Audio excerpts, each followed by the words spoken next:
The wind that morning came screaming across the Texas plains, a cold shriek from the edge of nowhere. It cut through old fences and skin alike, rattling loose nails and memories Clay Whitaker had tried for years to forget. He stepped out of his barn just as the sun was rising, a sickly glow behind clouds too thin to matter. His left shoulder ached like it always did before snow, and his right sleeve, folded and pinned, swung softly in the wind. That's when he saw her. She wasn't standing. She was kneeling at his gate, bare knees pressed into the frozen dirt like she'd been there for hours. A child, small, wrapped in a patched quilt, clung to her chest. Her coat was no more than a shawl, frayed at the edges, her cheeks raw with windburn. Her hair blew wild across her face, but didn't hide the desperate tremble in her voice. "I can clean your barn," she said, looking up with cracked lips. "Or the house. Anything. Just a plate of food." For her. Clay didn't speak. He'd seen hunger before. Hunger could lie still, pretend. And some folks were real good at looking pitiful just long enough to get what they wanted. He'd learned that the hard way after the war, when kindness often ended in theft, but something made him pause. The way the girl's fingers clutched the woman's scarf, it caught his eye. A worn scrap of cloth yellow with red stitching, and a pattern he hadn't seen in over a decade. Agave blossoms. That thread, that bloom. He knew it. Clay took a step forward, squinting. "Where'd you get that scarf?" he asked, voice low and cautious. The woman hesitated. "It belonged to my husband." "What was his name?" She answered so softly the wind nearly took it. "Miguel Reyes." Clay froze. Miguel. The man who had dragged him from a blood-soaked trench in Virginia, wrapping that exact scarf around Clay's mangled shoulder, whispering in Spanish, "You're not dying here, hermano. Not next to me." The barn behind Clay seemed to darken, like the ghosts were waiting. His jaw locked. He gripped the fence post with his only hand, eyes never leaving her. The child's face turned slightly, then wide dark eyes, and a mouth that looked far too much like Miguel's. He didn't speak again, just turned. "Come inside," he said. The woman stood legs shaking from cold and pride. "Sir, I'm not asking for pity, just a job." "I said, come inside," he barked sharp now, before she freezes. He didn't wait for her to follow. Just opened the door to the cabin and left it ajar. Inside, it smelled of pine smoke, iron, and dust. Clay moved with practiced economy, lighting a small fire, pouring warm water into a basin, setting out the last biscuit he had split in two. Every motion was done with his left hand, the right side of his coat empty and silent. She stepped in the floor, creaking under her weight. The girl whimpered softly, her tiny frame limp with fatigue. Clay didn't ask names, didn't need to. He placed the plate on the table. "Thank you," she whispered. He didn't answer, just stared again at that scarf. The ghosts were wide awake now. Morning crept in, slowly wrapped in frost and silence. Inside the cabin, Isabel lay curled on a thin mattress with her daughter tucked beneath her shawl. The embers in the hearth had died some time before dawn. Lena stirred beside her, her tiny body trembling with fever. Isabel pulled her closer and breathed shallow against the cold. The door opened with a creak. Clay stepped in without a word, carrying a chipped metal mug filled with steaming water. He set it on the floor near Isabel and turned to put on his coat. She whispered, "Thank you," but he was already halfway to the barn. From the window, Isabel watched him trudge through the thin layer of snow wind tugging at his coat. His gait was solid but measured. Something about it seemed off, not weak, just imbalanced. Then she saw it. He chopped firewood with only one arm. She watched as he braced the log with his boot, raised the axe high with his left hand, and brought it down in slow, deliberate swings. again and again. Not clumsy, just adapted. Later, as Lena slept again, Isabel stepped into the yard and offered I could help with the stalls, or feed the mare. Clay didn't look up. He handed her a pitchfork and nodded toward the barn. He never hovered, never corrected. He simply let her work. When he spoke, it was only when necessary, and even then his words came dry and worn like wind through cracked leather. By the third day, she had cleaned the barn from corner to corner, patched a ripped blanket with spare thread, and warmed a pot of thin cornmeal for Lena over the stove. The girl still burned with fever, but Isabel had no medicine, no coin. She used the last of the salt and fat to soothe her child's belly, praying quietly as she stirred. Clay saw, said nothing, just nodded once. That evening, she noticed how he moved, pulling the kettle with a leather-wrapped hook, opening the gate with his elbow, writing in a ledger with precise left-handed script.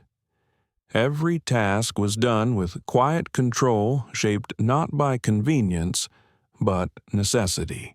But it wasn't until the snow returned thick and insistent that she understood just how deep the adaptation ran. Clay crouched by the outer hearth, trying to light damp kindling with his flint and steel. His coat was soaked at the shoulders, his brow knit in quiet frustration. Sparks hissed into the wind, vanishing before they caught. His fingers fumbled. He dropped the tinder and cursed under his breath. Isabel stepped forward, hesitant. "May I help?" He stiffened. "I've got it." She waited a beat. Then, gently, "It's harder with one hand." He didn't look up. "People see me split wood, carry a pail. They don't notice what's missing. But I see it," she said softly, "and I don't pity you for it." His head turned slowly, his eyes meeting hers. There was no anger there, just the hollow echo of years gone too long without being seen. "You see it," he repeated as if testing the words. "Yes." His breath came out in a quiet laugh, not amused but surprised. "I lost it during the war," he said. "Spotsylvania." Minnie Ball took the shoulder with it. "Miguel, he pulled me out of the trench, tied that scarf around the wound. Told me I wasn't allowed to die." She knelt beside him, took the flint. One strike. The kindling sparked, caught. Together they watched the fire bloom. After a long moment, Clay asked, "He talked about you, you know." Her eyes lifted. Said he married a woman with eyes like a hawk, voice like a chapel bell. Said he'd walk barefoot through hell just to see you smile. Her lips trembled. Her hand touched the scarf at her throat without thinking. "He wore it the night he saved me," Clay added. "Tore it from his coat, said it would stop the bleeding and bless the wound." She closed her eyes. "He never came back." No, Clay said, he didn't. Snow drifted down around them soft as ash. From inside the cabin, Lena stirred and cried. Isabel stood to go. Clay's voice stopped her. "Let me." He returned with the child swaddled in a rough blanket carried carefully in his arm. He placed her in Isabel's lap without a word. "You're safe here," he said. His voice didn't rise, but it carried everything she hadn't heard in years. This time she believed him. The storm settled into a rhythm. Mornings came slow and dim, nights long and blue with cold. But in the cabin, something steadier had begun to take shape. Isabel rose early, sweeping out the hearth boiling water for tea she no longer had. Clay did the same, checking fence lines, splitting logs with one hand and a grit that seemed stitched into his bones. He said little, but he noticed things. When Lena coughed too hard to eat, he left a small jar of molasses on the table wordlessly. When Isabel ran out of thread for mending, a fresh spool appeared beside her work basket the next morning. There were no grand gestures, just quiet accommodations. A dance without music. One night, Isabel noticed the cedar box on the top shelf in the pantry. She had seen Clay reach for it once, but he'd tucked it away fast like it held something too sharp to touch. When he caught her glance now, he paused. Then he brought it down, blew the dust from the lid, and opened it. "He wrote to me," Clay said. "Miguel, from jail." Isabel's breath stopped. She hadn't known, hadn't dared to hope. Clay unfolded a brittle, yellowed letter, its corners curled, the ink faded but legible. He didn't read it right away. He just held it for a long moment as if steadying himself. He said, "If you ever came looking," Clay finally spoke, "and I was still breathing. I was to take care of you like you were blood." He passed her the letter. Isabel stared at the handwriting, familiar loops and sharp turns Miguel's voice captured in ink. Her hands shook as she read. "Her name is Isabel. My wife, my soul. If she finds you, you take care of her. She never believed in luck, but maybe this is me making some from inside a cage." A tear fell soundless onto the paper. "He never told me," he wrote to anyone, she whispered. "I don't think he knew if it would make it out," Clay said, voice low. She clutched the letter to her chest. There were no words left, just that same scarf at her throat, a piece of him she'd carried through everything. "He tied this around your arm," she said quietly. "Stop the bleeding," Clay nodded. "Saved my life." Isabel didn't speak, but her fingers found the edge of the scarf. The thread was frayed, but the blossoms red and gold were still visible. That old bit of fabric had survived war ash and wind. It had been wrapped around two men. And now, a little girl. The room was still. Outside, the wind whispered through dry branches like a hymn. Later that night, Clay stayed in his corner chair, sharpening an old skinning knife with steady, rhythmic strokes. Isabel sat nearby watching Lena sleep, her tiny hand curled around the edge of her mother's skirt. "I want you to know," Isabel said, barely above a whisper, "Miguel wasn't what they said he was." Clay looked up quietly. "They called him a deserter, a smuggler, said he crossed the border with stolen goods, but that's not true." Her fingers moved slowly through Lena's hair. "He gave food to families, helped them find kin across the river, carried children, never asked for money, just did what was right." Clay said nothing. The whetstone stilled in his hand. "They caught him just west of El Paso," she continued, voice fraying. "He was carrying a baby. Its mother drowned crossing. Miguel tried to explain, but they didn't listen. They hanged him 2 days later." Silence wrapped around them like a second nightfall. Clay stood and walked to the back of the room. From a worn cabinet, he pulled out something wrapped in cloth, a small square carefully folded. He brought it to her and unwrapped it. A child's coat, roughly patched, faded at the elbows but whole. "I found it in a box marked with his name," Clay said. "It was his. I kept it. Never really knew why." She turned it over gently. Inside, near the hem, the faint letters MR were stitched in a child's thread. "You mended it?" she asked, eyes misting. With a borrowed needle and 2 clumsy fingers, he answered. She pressed the coat to her chest. The fire crackled beside them. The scarf shifted against her neck. In that moment, grief didn't vanish, but it softened, bent into a shape they could both carry. The days that followed blurred into a kind of rhythm neither of them had asked for, but both had come to need. Clay no longer counted how many steps it took to get from the barn to the house. Isabel no longer flinched when the floor creaked behind her, and Lena, though still fevered at times, began to hum again. Not songs, really, just soft notes the way children do when they've decided a place is no longer dangerous. Clay was fixing a hinge on the porch door when Isabel came out, her hands red from washing clothes in cold water. She leaned on the post beside him. "He wrote that letter knowing he'd never see me again," she said. "I still can't wrap my head around that." Clay didn't stop working. He wasn't a man to leave things undone. No, he wasn't. That night, while Lena slept in the cot wrapped in Miguel's old coat, Isabel stood by the hearth and watched Clay pull on his boots and coat. "You don't sleep much," she said. He paused at the door. "Wasn't planning to." She tilted her head, half a smile playing on her lips. "Then what were you planning?" He didn't answer, just opened the door and stepped out into the dark. From the window, she saw him move across the yard to the shed. The full moon laid silver over everything, catching the glint of a hammer in his left hand. He was fixing something. When dawn came, Isabel rose to find a blanket laid at the end of their bedding, thin but freshly sewn.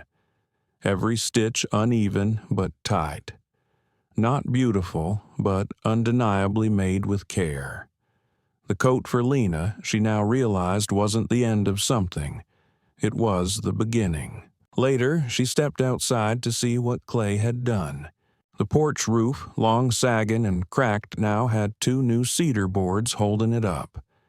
He had nailed them in place using his knees, his shoulder, his teeth, whatever it took. He worked like a man, rebuilding something no one else could see. "You fixed the roof," she said, arms folded against the wind. "I was tired of listening to it drip." She didn't reply. But that night, while Lena was drawing with a bit of charcoal on the cabin floor, Isabel joined Clay on the steps. He sat with his eyes on the horizon, the fields empty, the snow thinning under a pale sun. "I haven't told you about Ruth," he said suddenly. She looked over. She was a nurse, war nurse. We met near the end. She patched wounds no one else would touch. Said everybody deserved one more day.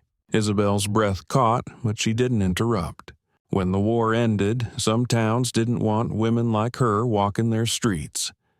Clay continued, voice low and steady. They caught her during a riot. She was trying to protect a little boy. They beat her so bad, the doctor said her ribs were like eggshells. He swallowed hard. She died that night, in my arms. I was too late. The words sat between them, heavy and soft as ash.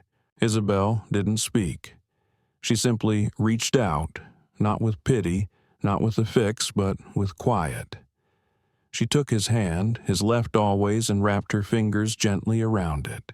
His shoulders eased for the first time in years. "I made her a promise," he said, "that I wouldn't bury myself with her, that I'd keep someone warm if they ever came to the door." Her eyes welled, but she kept them steady. "You kept it," she whispered. Clay stood, then walked into the cabin. He returned with another blanket, thinner than the last, but folded neatly. He tucked it at the foot of the cot where Lena lay, then straightened slowly. "It gets colder at night," he said, and with that he slipped back outside into the dark, the barn door creaking closed behind him. Inside, Isabel sat by the fire, Lena asleep in her lap, wrapped in warmth, made by a man who had given more than anyone had asked of him. For the first time in years, she believed in tomorrow. The town of Mason Hollow sat half a day's ride east, just far enough for bad news to feel like old history by the time it arrived. It wasn't much more than a hitch post and a pair of whiskey-stained saloons, but it had a sheriff, a store, and, most importantly, a courthouse with a crooked roof and dusty flag. Isabel made the journey on foot. Lena strapped to her back, Miguel's scarf tied tightly at her neck. Clay had offered her his horse. She refused. "I need to feel the ground under me," she told him. "I need to know I still belong to it." The dirt road cut through bare fields and frost-crusted pastures. Coyotes watched from a distance. Nothing moved faster than her purpose. The wind was cruel, but she'd lived through worse. When she stepped into the general store, the warmth didn't welcome it, just startled.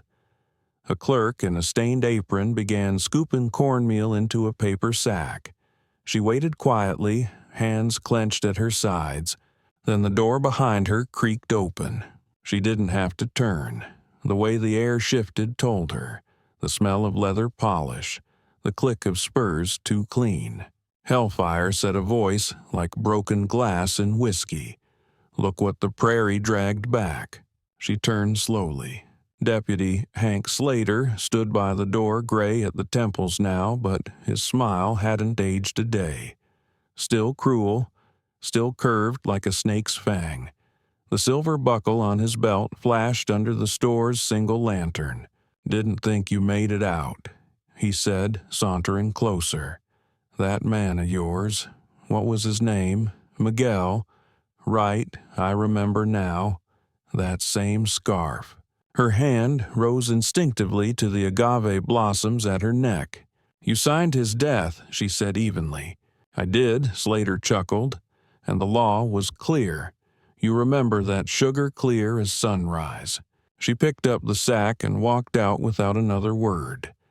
He didn't follow. He didn't need to. That night, Clay awoke to the smell of smoke before he heard it.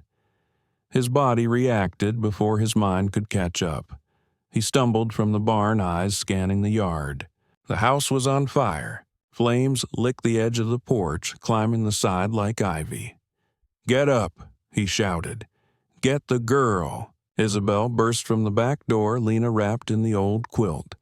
Her eyes were wide feet bare on the frozen ground. Out the back, Clay yelled, "Move." They ran into the field behind the barn, smoke chasing them like a memory they couldn't outrun.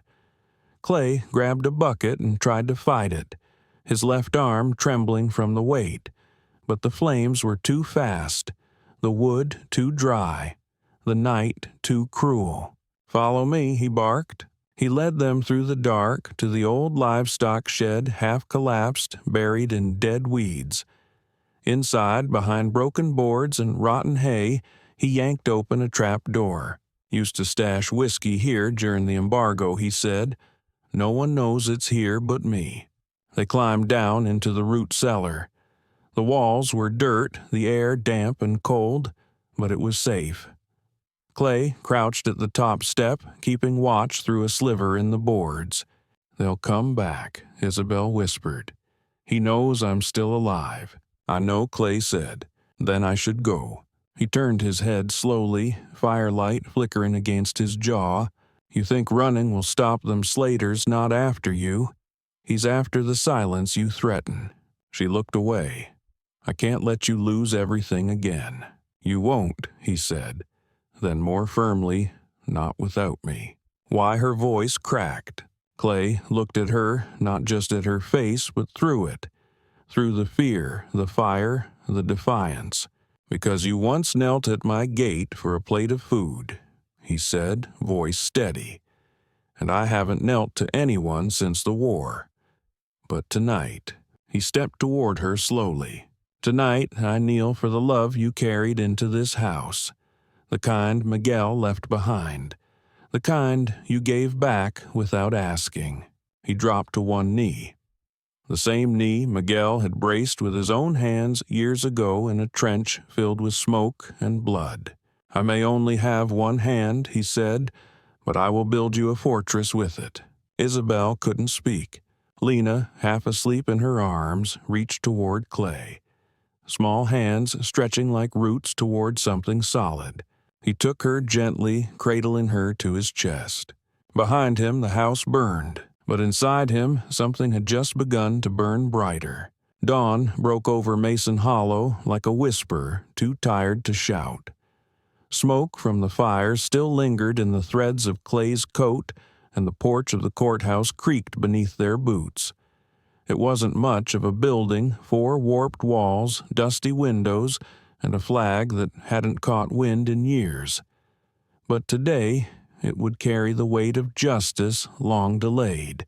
Clay stood beside Isabel as she adjusted Lena's scarf, Miguel's scarf. The same one that had bandaged a soldier warmed a child and now bore witness to truth. "You still don't have to do this," Clay said softly. "I do," Isabel replied, her jaw set. "For Miguel, for every name they tried to bury." Inside, the courtroom was packed. Men in work-worn boots, women in stiff bonnets and eyes everywhere, watching her, measuring her, daring her. At the defendant's table, Hank Slater leaned back in his chair, casual as ever, arms folded over his chest, like a man already pardoned. His lawyer, thin and sharp-nosed, stood to speak. "There is no evidence," he said, voice oily and loud. "Only the bitter words of a grieving woman and a crippled soldier. We cannot condemn a man based on sentiment." The judge didn't flinch. "Let's hear the witness." Isabel rose slowly. Her knees didn't tremble, but her hand gripped the edge of the table until her knuckles whitened. She walked to the stand and placed her palm on the worn Bible. "State your name." "Isabel Reyes." "And your connection to the deceased." "He was my husband." "Speak your truth." And she did. She told them everything. Of Miguel's work along the border, the food he gave to hungry families, the children he carried through water so cold it cut the skin. Of the day he was arrested for an act of mercy. Of the night he was taken, and the order signed not by a faceless bureaucrat, but by the man now sitting just feet away pretending the memory didn't fit. He told Miguel, "You should have stayed on your side of the river, boy." Isabel said, her voice gaining strength. Then he walked away while they hung him like a thief. Gasps spread through the crowd like wind through dead corn. The lawyer stood again. Objection, pure hearsay. The judge didn't even lift his gavel. Overruled. Isabel reached into her shawl and drew out the letter, Miguel's final words inked in a cell. She handed it to the bailiff. Clay sat motionless at the plaintiff's table, but when the judge began to read, his left hand reached out, resting gently atop hers. "Her name is Isabel," the letter read. "My wife, my soul. If this reaches you, take care of her like she's blood." The judge looked up slowly. "This handwriting matches military correspondences confirmed to be from Miguel Reyes. This court will allow it." The room fell silent. Slater's face paled, and for the first time the cocky tilt of his head dropped. His lawyer whispered frantically, but no one was listening anymore. Not to him. The jury left the room and returned 20 minutes later with a verdict that didn't require shouting. Guilty, conspiracy, abuse of authority, murder. The judge didn't raise his voice. He didn't need to. Slater was sentenced to hang within the week. As the courtroom emptied, Clay and Isabel sat quietly. They didn't speak. There was nothing left to explain. Outside, the wind had changed. Not harsh, not cruel, just different. The sheriff approached, his hat in his hands. He asked for her, he muttered. "Wants to speak." Before the rope. Clay bristled. "No." But Isabel's voice was calm. "Yes, I'll go. You don't owe him anything." "I know," she said. "That's exactly why I can face him." Clay didn't argue. He simply followed her to the jailhouse and waited in the cold. Inside the cell, Slater sat like a man who'd misplaced his future. His smile remained, though it was weaker now, like a bluff in a losing hand. "Well, he said you clean up real nice for a widow." Isabel didn't blink. "You think justice came today. That rope don't balance nothing. You should have burned with him." Still, she said nothing. He leaned in, voice low. "I watched him twitch, boots scraping the dirt, rope creaking, sweetest sound I ever heard." Isabel turned and walked out without a word. Clay stood just outside, arms folded, eyes locked on the horizon. As she passed, she gave him a single nod. Strong, silent, unbroken. Behind her, Slater called out one more time. "Bo Whitaker," still limping around with half an arm. Clay turned slowly. His voice was steel. "You remember Miguel Reyes?" Slater chuckled weakly. "Hard to forget that brown night bastard. You killed my friend," Clay said, "and you almost killed the woman I love." Slater tried to speak, but Clay's voice overrode him, cool and final. when that rope tightens, it won't be justice you feel. It'll be every soul you tried to bury."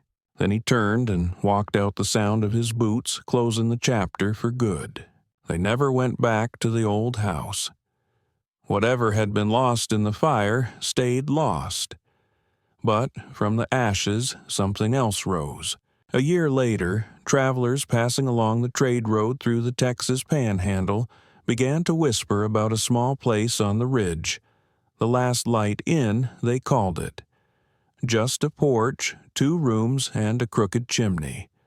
But the food was warm, the beds were clean, and the people who ran it never asked who you were, only what you needed. Clay Whitaker built it with one hand, a hammer, and grit.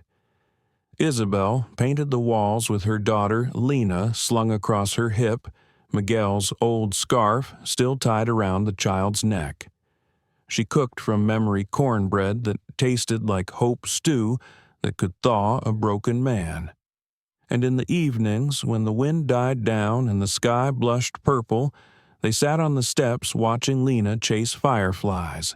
Clay called her Wildlight, said she danced like sparks in a storm. And Lena laughed in reply, always close enough to touch, always wearing that same scarf her father had once torn from his coat to save another man. Each morning, Clay carried her out to the garden on his back, pointing to sprouts like they were old friends. "Those are dirt nuggets," he'd say of the potatoes, "and those there, yellow ghosts." She'd squeal and hang onto his neck like a baby possum, giggling until the sun rose. "Strongest man in Texas," she declared once. "All with one hand," Clay replied. Inside, Isabel rolled dough, kneaded biscuits, and tended to more than just meals. Travelers came hungry, yes, but left full of something else. She told stories at night, not fairy tales, but truths of war, of loss of love, that didn't break when everything else did. She spoke of Miguel without tears, but with reverence. She spoke of the man who saved strangers, who helped mothers across rivers, who died not for crime, but for kindness. Lena listened wide-eyed, sitting by the hearth with her chin in her hands. When she turned 10, Lena embroidered her first scarf agave blossoms in yellow and red, just like the one her father wore. When she gave it to Clay, he held it longer than she expected. "She has your heart," he whispered to Isabel. "No," she said softly, "she has his courage." The inn became more than a way station. It became a place to remember. Old soldiers sat on the porch and stared into the dusk. Widow women passed through and sat with Isabel in the kitchen, saying little needing nothing but the silence that understood them. Lena would hum lullabies in Spanish, soft and steady, and even the most battle-worn guests would close their eyes and let the sound stitch something back together inside them. One evening, as dusk melted across the hills, Isabel stood in the doorway, her apron still dusted with flour. Clay was on the steps, Lena tumbling barefoot through tall grass. A butterfly danced around her head like a tiny banner. Clay looked up at Isabel. The brim of his hat shaded his eyes, but the light in them was unmistakable. "I used to think I lost everything when I lost my arm," he said quietly. She stepped down, standing beside him. "And now, I lost a limb," he said, "but I found a family." Isabel reached for his hand, the left always, and held it between both of hers. "I once knelt at your gate," she whispered, "begging for a plate of food. I never expected to be given a life." He turned his palm upward, lacing his fingers through hers. "And I never thought I'd keep a promise made in a trench." Lena turned at that moment, her scarf trailing behind her like a flag. For a heartbeat, the world stilled. Not empty, not broken, just whole. We live in a world where too many believe loss is the end. But this story reminds us that loss, while real and raw, is also the soil where something deeper can grow. A scarf, a coat, a letter, they seem small, but carried with love, they build bridges across silence, time, and pain. Clay lost his arm. Isabel lost her husband. Lena nearly lost her childhood. But in the space left behind, they planted something stronger hope. One gesture at a gate led to shelter. One scarf became a legacy. One quiet man remembered how to love. Maybe you've lost something too, a person, a future, a part of yourself, but you're not finished. You're not beyond warmth, and someone, somewhere still sees what's missing and chooses you anyway. If this story stirred something in your heart, if you felt the firelight in that little cabin or heard the soft hush of snow on the roof, leave a comment. Share who you carry with you and what you've built from the ashes. And if you believe in stories like this, stories that honor loss and rebuild with love, subscribe to Whispers of the Wild West. Because out here in the wild, love isn't what survives the storm. Love is the storm that brings us home.